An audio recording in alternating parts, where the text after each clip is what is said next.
New update. I've ruined every relationship my serial cheating sister has ever had, and now no one in our small town likes her, including her family, and I couldn't be happier.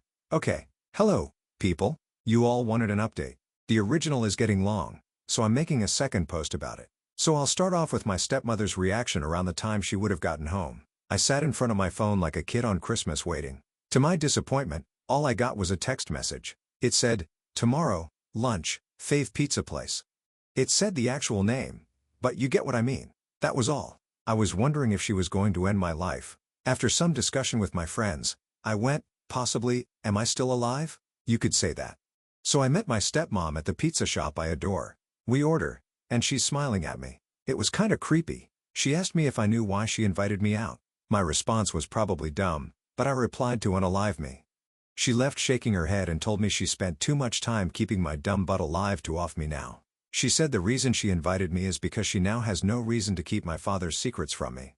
Me being the drama dung beetle, and I begged for info. She provided. I still don't like her, but damn. She asked me if I knew about the way my parents met. Obviously, I said no. She explained that a cousin of hers, who I know is Auntie Sam, was throwing a party for her friends and family. Sam was friends with my mom, but my mom had never met stepmom and my dad. My mom was born blind, but liked parties anyways. There was alcohol present, but my mom only drank pop in a glass with ice.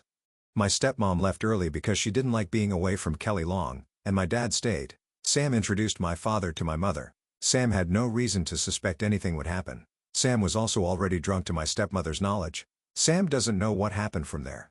She didn't know if my father had gotten my mother a new cup with something more than pop, or if he had dropped something in her drink, or if she grabbed the wrong cup. Sam glanced over at some point and saw my mother wobbling, and Sam ran over. My mother was, to Sam's drunk mind, clearly drunk. There were lots of cups on the table, so she at the time had assumed mom grabbed the wrong cup too many times. She brought my mom upstairs to sleep it off. That was the last time she saw my mom that night, but she saw my father a few times. Sam continued to hang out with my mother, and one day, my mother announced she was pregnant. My mother did not have a partner at that time. Sam did some mental math and flipped out asking my mother a lot of questions, but my mother laughed it off and said she didn't get pregnant at the party. But with a one-night stand, Sam accepted this hesitantly. After I was born, Sam was babysitting me and Kelly at the same time. Her red flags went off again seeing us side by side, and she did a DNA test, one with me and Sam, figuring if it was a family member, Sam and me would be a slight match. We weren't a match at all, and she was relieved. But Sam babysat us again when I was 3 and Kelly 5, and according to stepmom, Sam couldn't stop staring at us and did another test, me and Kelly this time. She got the results and her heart sank. Me and Kelly were a match. She said nothing for a bit, asking my mother occasional questions, but couldn't hold back and told my stepmother at some point who blew up at my father. He claimed he was drunk and mistook my mother for her, that there was consent, but it was a mistake and happened only once. Stepmother agreed to forgive him on the condition he was part of my life. She said she thought I'd admit to the fact my mother wouldn't want to be near him, but he and my mother went to court and an agreement was had. Stepmom said she wasn't happy with this, but she went with it. When I kept getting distant from my father, she gave him money for family therapy and playdates. He used this money plus his money to hire a lawyer and basically steal me. By the time she realized what he did, she couldn't stop him. She still wanted little to nothing to do with me and didn't want to get involved. Then my mother passed away, and she said she realized one thing. If she left him now, she was leaving me with an idiot who would probably sell me for a pair of shoes. If she left, she could take Kelly. But she had no claim to me, and I never let her adopt me, and that I wasn't helping. She tried to help my grandparents fight for me, but they were shot down and she decided she could put up with him to protect me. Her words, I don't know if it's true. She said she didn't care now. I knew the truth. She was divorcing him and she wouldn't have to think about him again.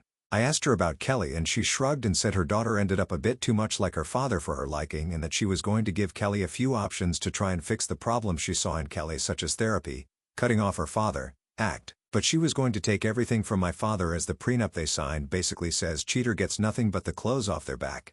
So exactly what I wanted. We left it there. She hugged me and apologized for not being better and for screwing up so much and making me hate her and Kelly. She said if I need help with anything to let her know. I'm starting to think I misjudged her. Don't know yet though. We parted there, and I went home. I waited and then got a call from my dad and did not answer. He texted me that I was a horrible daughter, that he wanted me out of his house, and that he never wanted to see me again. that I destroyed his marriage over a dead woman who barely knew me. He was so mad about it, but I texted and reminded him that he had years to stop cheating on stepmom and to not let me catch him, and he could have had the picture perfect like he thought he deserved.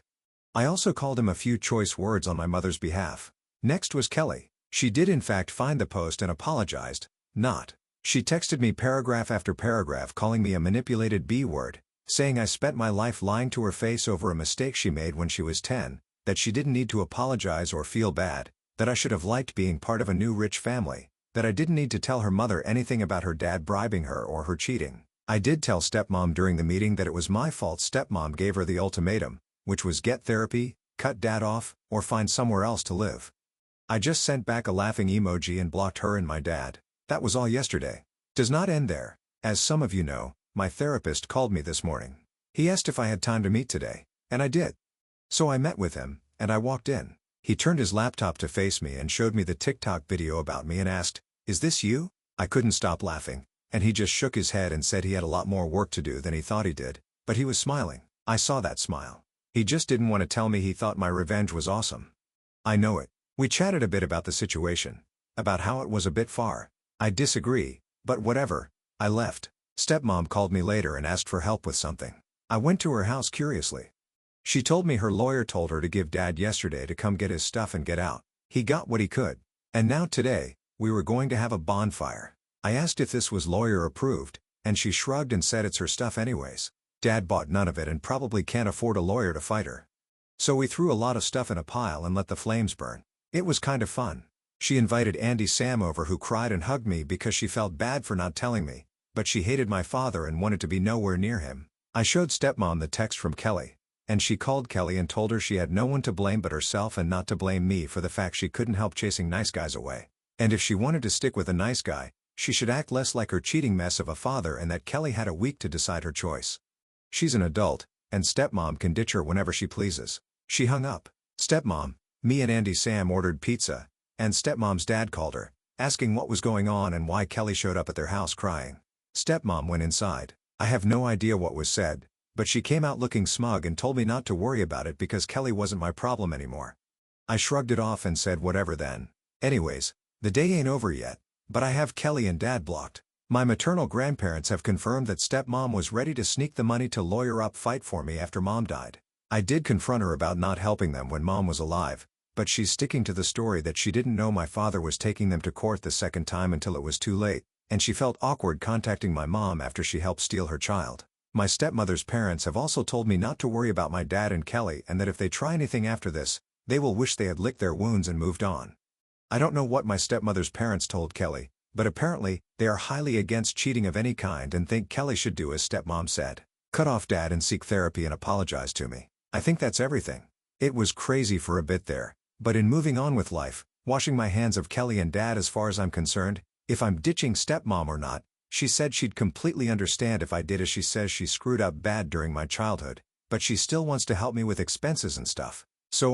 But either way, everyone in my tiny town knows what both of them did now.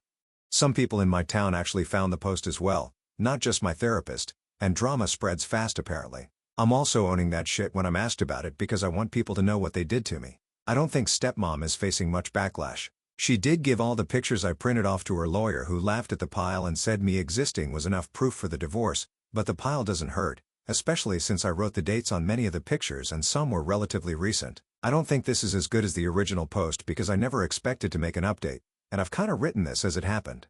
And so, yeah, hope this calms the drama junkies in the comments, and if anything else happens, he'll probably add it here to this post.